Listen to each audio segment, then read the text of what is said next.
बाबा जी और हजूर जी की प्यारी साध संगत जी, सभी को प्यार भरी राधा स्वामी जी, आपका आपके चैनल में स्वागत है। हम आपके लिए रोजाना रूहानी विचार, सत्संग, साखिया वीडियो लाते रहते हैं।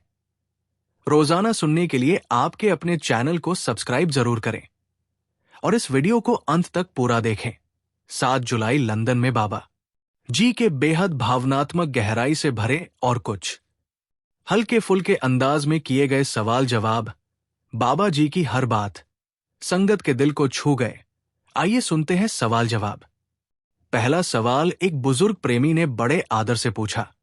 बाबा जी, उम्र ढल गई, शरीर साथ नहीं देता, ध्यान अब भी नहीं लगता, तो क्या इसका मतलब यह है कि हमसे कुछ नहीं हो पाएगा? बाबा जी का उत्तर, बिल्कुल नहीं। सद्गुरु की दया शरीर नहीं भावना देखती है। ये मत सोचिए कि शरीर से सेवा नहीं हो रही तो सब व्यर्थ है। जब बच्चा चल नहीं सकता तो मां उसे गोद में उठाकर चलाती है। वैसे ही जब उम्र, शरीर या हालात साथ नहीं देते तो सद्गुरु हमें अपने सहारे से उठाकर साथ ले चलते हैं। आपका प्रेम, आपकी चाह और आपकी वफादारी ही असली भक्ति है और कभी भी देर नहीं होती। आज भी अगर हम सच्चे मन से सद्गुरु की तरफ मुड़ जाएं, तो राह वही है। जैसे घर देर से पहुंचने वाला भी परिवार का ही हिस्सा होता है, वैसे ही हर प्रेमी सद्गुरु के दर पर अपना स्थान पा ही लेता है। दूसरा सवाल एक युवा बहन ने मासूमियत से पूछा। बाबा जी, जब हम रोज सुमिरन करते हैं लेकिन मन हर बार इधर उधर भटकता है, तो क्या वह सुमिरन माना जाएगा? बाबा जी का उत्तर, अगर तुमने सच्चे दिल से बैठने की कोशिश की तो वो सुमिरन है। ये मत सोचो कि केवल मन लगने पर ही भक्ति मानी जाएगी। मन का भटकना तो उसका स्वभाव है, मगर तुम उसे हर बार पकड़कर नाम पर लाते हो। यही असली मेहनत है। तुम गिरते हो, संभलते हो, फिर उठते हो। यही तो अभ्यास है। सद्गुरु तुम्हारी कोशिश देख रहे हैं। एक छोटा बच्चा जब चलना सीखता है तो बार बार गिरता है। मां उस पर गुस्सा नहीं करती, बल्कि हर बार उसे उठा लेती है। तो तुम्हारा हर बार बैठना, हर बार नाम जपना, हर बार मन को खींचना, यही तुम्हारी सच्ची भक्ति है। तीसरा सवाल एक प्रेमी ने पूछा। बाबा जी, कुछ लोग तो एक बार में ही भजन में चले जाते हैं और कुछ बरसों बाद भी वही खड़े हैं। ये फर्क क्यों? बाबा जी का उत्तर, ये सब अंदर की यात्रा है और हर आत्मा की अपनी अपनी मंजिल और सफर होता है। कोई पिछले जन्मों से ही साधना कर चुका होता है, वह आज तेजी से आगे बढ़ता है। कोई पहली बार नाम में जुड़ा है तो उसे अभ्यास में समय लगता है। जैसे कोई स्कूल में पहले से पढ़ा हो तो उसे नए पाठ जल्दी समझ आते हैं। मगर इसका यह मतलब नहीं कि बाकी बच्चे पीछे हैं। हर किसी की यात्रा उसकी मेहनत और उसकी कर्म भूमि पर निर्भर है। हमारा काम है सच्चाई से अभ्यास करना, तुलना नहीं। सद्गुरु सबका ध्यान रखते हैं, कोई आगे नहीं, कोई पीछे नहीं, सब उनके बच्चे हैं। चौथा सवाल एक भाई ने थोड़ा मुस्कुराते हुए पूछा। बाबा जी, आपने कहा था कि नाम पर टिक जाओ, लेकिन टिकते टिकते खुद ही फिसल जाते हैं, क्या करें? बाबा जी का उत्तर, हां, ऐसा होता है। मन बड़ा चालाक है, तुम्हें टिकने ही नहीं देगा, लेकिन तुम उसे बार बार नाम पर लाओ। चाहे 100 बार फिसलो, हर बार नाम से पकड़ो। टिकना मतलब मन की चाल को समझना और नाम को अपना आधार बनाना। कभी पैर गीली मिट्टी में फिसलते हैं तो हम रास्ता बदलते हैं या जूते मजबूत करते हैं। वैसे ही जब भी मन पिसले तो नाम को और कसकर पकड़ो। धीरे धीरे अभ्यास से पकड़ मजबूत होती जाएगी। नाम ही वो डोर है जिससे हम अपनी आत्मा को सद्गुरु के पास बांध सकते हैं। अगला सवाल किसी ने पूछा। बाबा जी, जब मैं ध्यान करता हूं तो कभी कभी डर लगता है, जैसे कोई चीज अंदर खींच रही हो। मन घबरा जाता है और ध्यान टूट जाता है। ये क्या है? बाबा जी ने कहा, आत्मा जब पहली बार शरीर से ऊपर उठती है तो वे एक अनजानी दुनिया की ओर कदम रखती है। तुम्हारा डरना स्वाभाविक है, क्योंकि ये रास्ता मन का नहीं, आत्मा का है। जब मन को लगता है कि उसकी सत्ता कम हो रही है, तब वे डर का सहारा लेता है। ताकि तुम वापस नीचे आ जाओ। पर उस समय डरना नहीं है। तुम्हारा काम बस ये है कि शब्द पर टिके रहो। जो खिंचाव तुम महसूस करते हो, वे उस आत्मा की अपने घर की ओर यात्रा है, जहां से वे आई थी। उस यात्रा को तोड़ो मत। रुकना नहीं है। गुरु का नाम पकड़े रहो। शब्द तुम्हारी रक्षा करता है, तुम्हारा मार्गदर्शन करता है।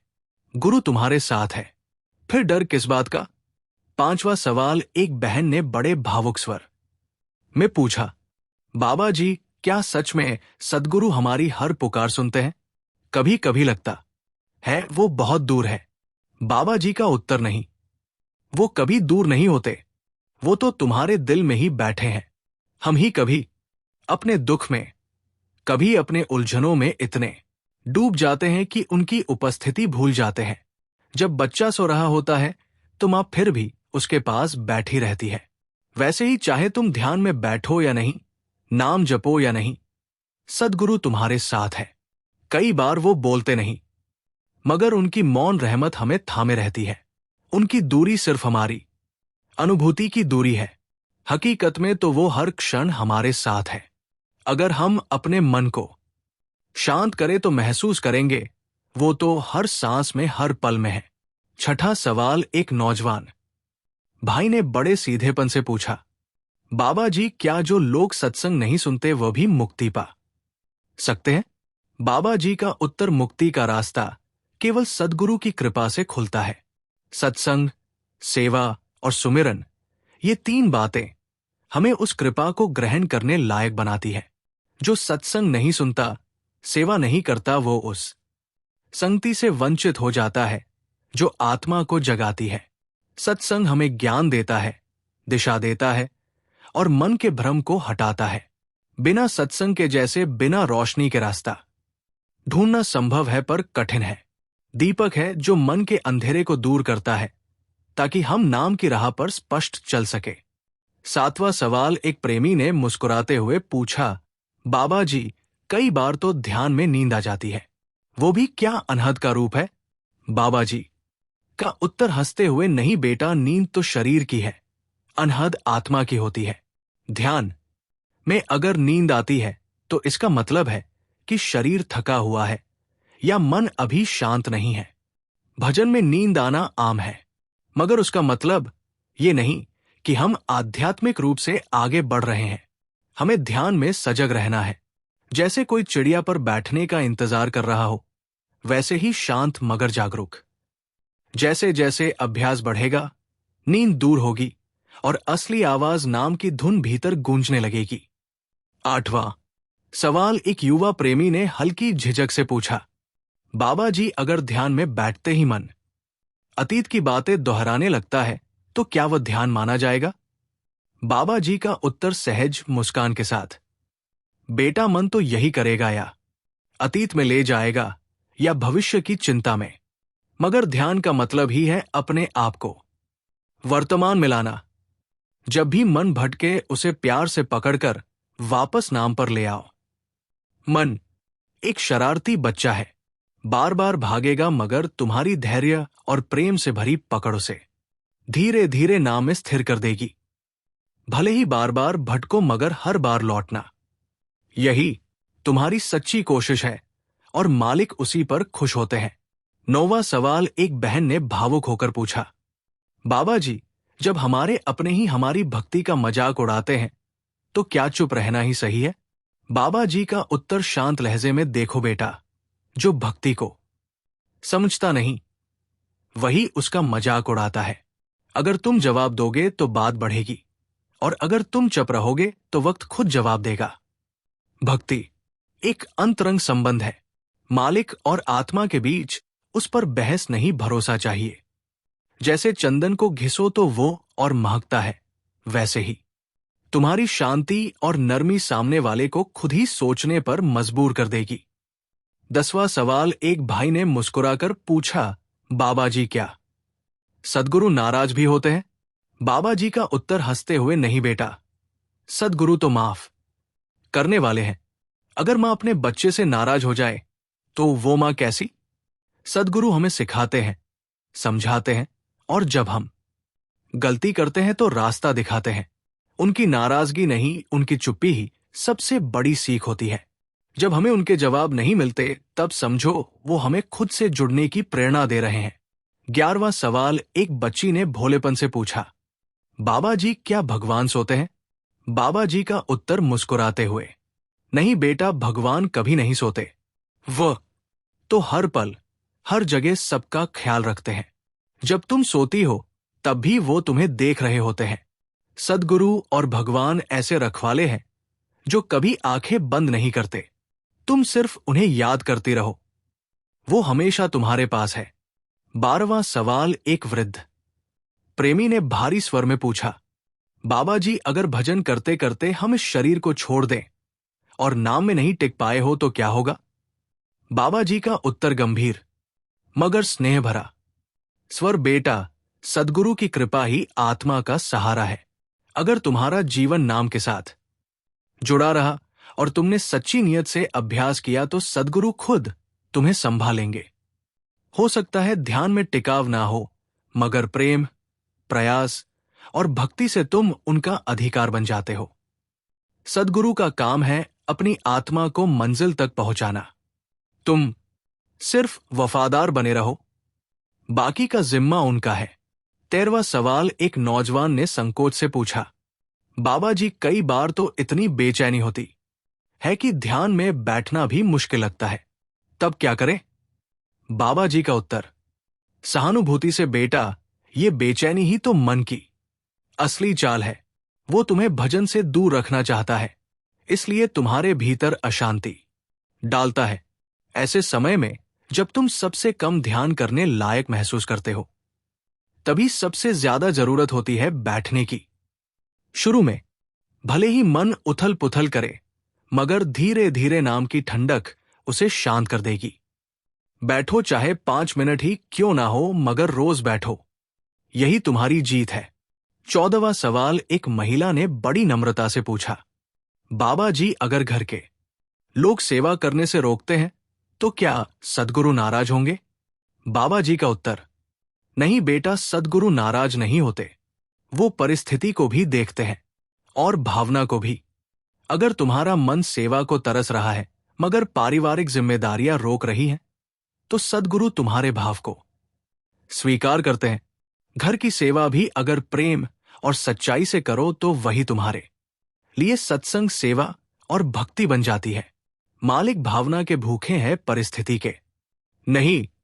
15वां सवाल एक बच्चा मुस्कुराकर बोला, बाबा जी आप क्या खाते हैं? बाबा जी का उत्तर हंसते हुए, बेटा, मैं भी वही खाता हूं जो तुम खाते हो, बस थोड़ा कम। लेकिन सद्गुरु का असली भोजन तो प्रेम और विश्वास है। जब आप नाम से जुड़ते हो, मन से मालिक को पुकारते हो, तो वही सबसे बड़ी संतुष्टि होती है। खाने से शरीर चलता है, भक्ति से आत्मा खिलती है। 16वां सवाल एक प्रेमी ने पूछा, बाबा जी क्या किसी का दुख कम करने के लिए हम अपनी भक्ति उन्हें दे सकते हैं? बाबा जी का उत्तर गंभीरता से, नहीं बेटा, भक्ति किसी को दी नहीं जाती, वो आत्मा का व्यक्तिगत प्रयास होता है। हां, तुम उनके लिए प्रार्थना कर सकते हो, सद्गुरु से उनकी भलाई मांग सकते हो और अपनी करुणा से उन्हें सहारा दे सकते हो, मगर हर आत्मा को अपना सफर खुद तय करना होता है। तुम किसी का दुख बांट सकते हो, मगर उसकी जगह चल नहीं सकते। नाम सबको खुद करना है, मंजिल की राह सबकी अपनी है। 17वां सवाल एक बहन ने आंसू भरी आंखों से पूछा, बाबा जी अगर कोई बहुत बड़ी गलती कर ले तो क्या सद्गुरु माफ कर सकते हैं? बाबा जी का उत्तर गहराई से, बेटा, सद्गुरु की माफी की कोई सीमा नहीं होती। अगर तुम्हारे दिल में सच्चा पछतावा है और तुमने अपनी गलती को स्वीकार कर लिया तो सद्गुरु जरूर माफ करेंगे। वो हमारे गिरने से नहीं, गिरकर उठने की कोशिश ना करने से दुखी होते हैं। नाम में लौट आओ। अगला सवाल एक प्रेमी ने भावुक होकर पूछा, बाबा जी हम तो बहुत पापी हैं, क्या इतना पाप धोया जा सकता है? बाबा जी का उत्तर धीरे मगर बहुत गहराई से, बेटा, कोई इतना पापी नहीं होता कि मालिक की दया उसे छू ना सके। अगर तुम सच्चे मन से पछताओ और नाम से जुड़ जाओ तो मालिक हर चीज को साफ कर सकते हैं। जैसे गंगा में गंदा पानी भी जाकर पवित्र हो जाता है, वैसे ही सद्गुरु के चरणों में पड़ा हुआ पापी भी प्रेमी बन सकता है। तुम सिर्फ लौट आओ, बाकी वो खुद संभालेंगे। अगला सवाल एक बहन ने बहुत प्यार से पूछा, बाबा जी, आप हम सबके सवाल सुनते सुनते कभी थकते नहीं क्या? बाबा जी का उत्तर हंसते हुए, बहुत प्यार से नहीं बेटा, मां कभी अपने बच्चों की बातें सुनकर थकती है क्या? सद्गुरु का काम ही है सुनना, सहारा देना और संभालना। जब तुम्हारा मन हल्का होता है तो हमारा भी कर्तव्य पूरा होता है। हर सवाल में तुम्हारा प्रेम, पीड़ा और जुड़ाव होता है, और वही हमें ऊर्जा देता है। तो पूछो, जितना पूछना है, हम सुनने को बैठे हैं। अगला सवाल एक बहन ने भारी स्वर में पूछा, बाबा जी, मेरे जीवन में बहुत दुख है, फिर भी ध्यान नहीं लगता, क्या मैं कभी आगे बढ़ पाऊंगी? बाबा जी का उत्तर करुणा से, बेटा, जो बहुत दुख सहता है उसकी आत्मा बहुत कोमल हो जाती है। मालिक जब किसी को तकलीफ देता है तो साथ में संवेदनशीलता और प्रेम भी देता है। भले ही तुम्हारा ध्यान अब भी ना लगे, मगर हर बार बैठना, हर बार पुकारना तुम्हारे भीतर की मिट्टी को भक्ति के लिए तैयार कर रहा है। वो दिन जरूर आएगा जब यही दुख तुम्हारे लिए प्रेम का रास्ता बन जाएगा। संगत जी, अगर आपको ये वीडियो अच्छा लगे तो चैनल को सब्सक्राइब करें और कमेंट बॉक्स में राधा स्वामी जी लिखें।